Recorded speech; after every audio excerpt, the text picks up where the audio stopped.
Now we have NIL. Is it weird to see it after what you went through at Michigan? No, NIL still has to go to another level. So even in Michigan, we would talk about how the NCAA was a 501c3. We would talk about the fact that Nike brought gym shoes. We picked out Huaraches. I have a wonderful story in the book about we're the first team ever to pick out the shoe that would lead college and things like that.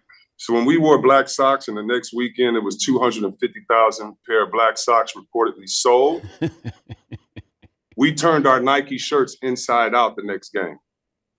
And these are things in the documentary and other things I wish people would have talked about just besides the dunks, because all the substance is always missed in what we went through. Like the questions you're asking, how do you handle it? You against the world, and you're a bunch of 18-year-old knuckleheads. You don't even still going through puberty. How do you handle this? And it was the seniors, it was the juniors, it was everyone, because we all were together. But we knew from our influence, we didn't have cable when you were doing Sports Center. So we didn't have cable in our rooms and things. And so when we would go home in the summer or travel and we went to Yugoslavia at the time and other places at the time, we saw that we had an impact around the world. And there's a famous story of me and a reporter who came to see me in Michigan, and I was with a football player, and we didn't have enough to get a Subway sandwich and some chips. And when that story came out publicly, a lot of athletes around the country really started hitting me and understanding the plight. And so how was it? It was tough.